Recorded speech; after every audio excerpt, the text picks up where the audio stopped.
Dr. Sanjay Gupta from CNN is on with us. And Sanjay, I just have to say, thank you for finding time to get here, because I feel like every time I wake up and every time I go to sleep, you're on CNN. It has been a relentless schedule, Ryan. And I got to say, I've known you over the years for so long, and we talk about our schedules, and you're the guy that I've always sort of pointed to and say, that guy works so hard. He's sort of my model. And I think, even for us right now, this type of schedule has been pretty relentless. It's my wife sort of describes it as my chief year of residency in neurosurgery. And when I was my chief year of residency, all I did 100 hours a week was think about the brain. It's all I Right. did. I didn't want to talk about anything else. No one wanted to be around me because I couldn't, all I wanted to think about was the brain. And right now it's all coronavirus. I mean, I'm just so fully immersed in this. I wake up at 4:30 in the morning. I call my sources on the other side of the world as they're coming out of their days. Wow. In Taiwan and China.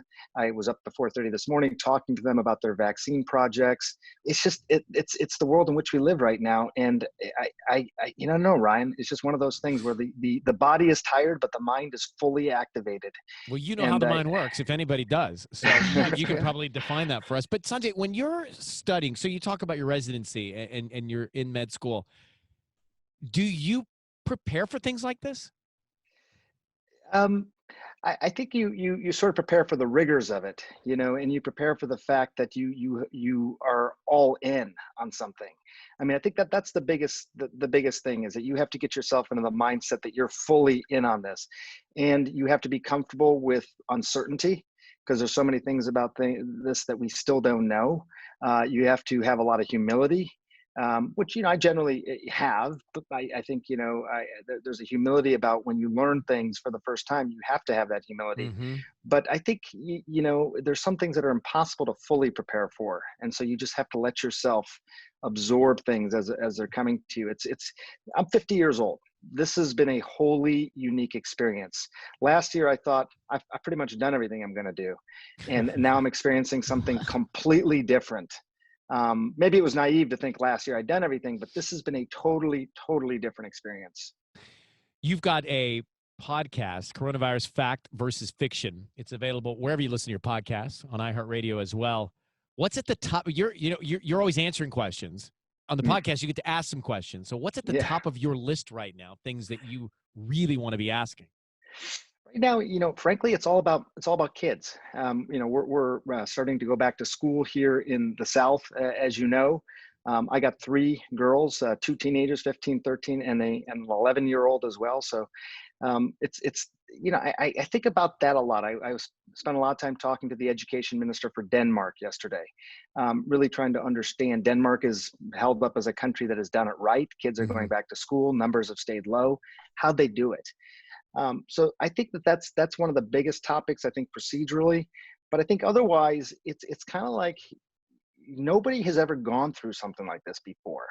I mean, the world stopped in the middle of March. Not truly stopped, but it changed completely. And I remember thinking, there's no way inhabitants of Earth can fundamentally change their behaviors that quickly. And yet, to give us credit, we did largely, maybe not as well as we should have in some places, but we did a pretty good job. But what does that do to our kids? Their lives have been interrupted. Their parts of their lives have been canceled. And, my kids all had their birthdays at home with mom and dad, and they'd rather have been spending it with anybody else but us, I think. Especially teenagers. Especially teenagers. And my teenage girls are active, engaged, social girls, and so, and I just, I remember talking to my grandparents when I was a kid, and they'd gone through the 1918 flu, and their lives got back to normal. But how long did it take? How were they changed? So I guess those are some of the big questions I have. And I don't know if there's answers to these, but I got to tell you, I think about it all the time. Dr. Sanjay Gupta is with us. Let's get a quick break and come back. LAUSD starting today. We'll get his view on going back to distance learning from home next. CNN's Dr. Sanjay Gupta is on with us. Mentioned a few minutes ago, for so many Angelinos, LAUSD home learning begins again today. Sanjay, how do you look at this? I think that for colleges, first of all, just in terms of safety, I think, colleges, even outside of a pandemic, have always been places where you do worry about spread of various things like meningitis. You hear about meningitis outbreaks, for example, at campuses. You got closely Hmm. clustered people together, highly engaged, social. It's to be expected. And I think, you can make rules and make recommendations, but it's hard for especially college students to follow all those. As far as the quality of learning, I think, virtual online learning at the college level, I think is a pretty reasonable thing. I mean, a lot of people learn that way already. Maybe you can't do certain labs and things like that, but you can do other things. It's the young kids I worry about. The Hmm. young, like my youngest, who's 11. Hmm. I think virtual learning is just going to be really, really hard for them. So yes, in terms of public health perspective, but for young kids in particular, I do think the virtual learning is going to be an impediment. I just don't think it can be at the same level of learning that they would have otherwise had. And what is the long term impact on them? Is this a delay of a year? Is it an interruption of a Right. year? If it's sort of just a slow year?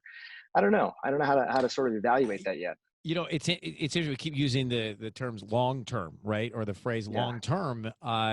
There's so many uncertainties in long term everything with all of this, with vaccine, with the effects on the body, with the effects of learning with kids. I mean, there's so much unknown long term everything, isn't there?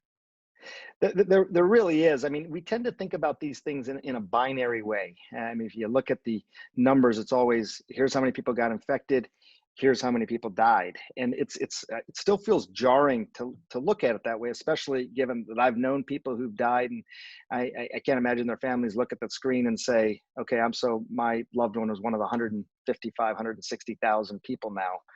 But there is a middle ground, people who didn't die, but they aren't living quite normally either. And we started to see that out of China. And I'm talking about back in February, where you started to look at people who are 2 or 3 months recovered from their illness, and they're still having challenges. Hmm. Foggy memory, lung Wow. function decreased. Wow. I talked to a guy who was an athlete who was living in Wuhan, and he was an expat living in that Wuhan, who could run miles, and now he says, walking 3 blocks, and he was getting winded. And I remember thinking, this isn't okay. I'm recovered. I'm fine. Back to normal. For a lot of people, maybe that's the case, but you don't always know who it is. And it made me think at that point, you don't want this virus. I think there's a lot of people who say, look, I'm young, I'm healthy. I mean, I'm Yeah, not so a problem. some people say, "Hey, let Yeah. me get it and get it over with, get the antibodies if that's what we need, Mm-hmm. and move on." And your view is what? I don't, first of all, I don't want to minimize anybody's point of view here. That's the humility. I think we're all learning as we go along. But I can tell you that this virus behaves in ways that we still don't fully understand. I'm a neurosurgeon, so I focus on the brain and the spinal cord.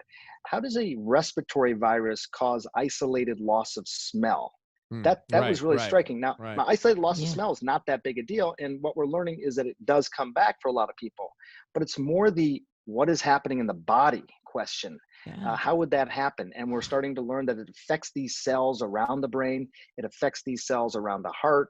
It's causing clotting disorders. People can get literally COVID toes. So everything from the nose to the toes can be affected. So we call it a coronavirus because we like to lump things into boxes.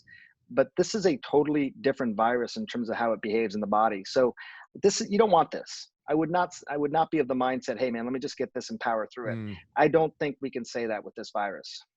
Wow. Quickly before we have to go here, and you probably have to be on television. What about? I've been reading recently about the effects that the virus has on the heart after one has had it. What do Yes. we need to know about that? Yeah, this is again, as a 50-year-old man, this is one of my concerns, and I have a history of heart disease in my family, is that we are learning that this virus seems to affect the blood vessels in and around the heart. We're still not sure exactly what that is, if it's causing an inflammation in those blood vessels or it's causing microclots that are blocking off those blood vessels. But we are hearing that people develop, first, some people are developing true heart attacks around the time of their illness. So they Mm. go in with a respiratory disease or having, cough, fever, things like that. And then all of a sudden they develop chest pain and are having heart attack. But the sort of longer term picture is that the heart seems to have a defect where it's not pumping as well after they recover from the disease. So again, they would be listed in the recovered column. But if you go talk to them and spend time with these patients, they're not truly recovered. And look, I don't want to sound too gloom and doom because we're still early days. Maybe 6 months from now, they will say, hey, man, I'm 100%. I'm back to normal. And I hope that's the case. But this does persist, at least we can say at this point, a lot longer than people realize. So many unanswered questions. Sanjay Gupta, you can check out his podcast where you listen to your podcasts and iHeartRadio. My friend, it's always great to see you in my hometown of Atlanta there on our Zoom. Yes. And thank you for coming on with us. Can I just say we're both getting I the saw shag you. going. Yeah, you got that curl kicking up from the back, though. You got that. The girls want to cut it, but I think I'm waiting for the first emergency use authorization for a vaccine. I don't want to say you look cute with those curls, but you do look cute with those curls, Sanjay. Thank you. That means a lot coming to you guys. Appreciate it. I'll talk to you later. Goodbye. All right. Take care. You got Drake now.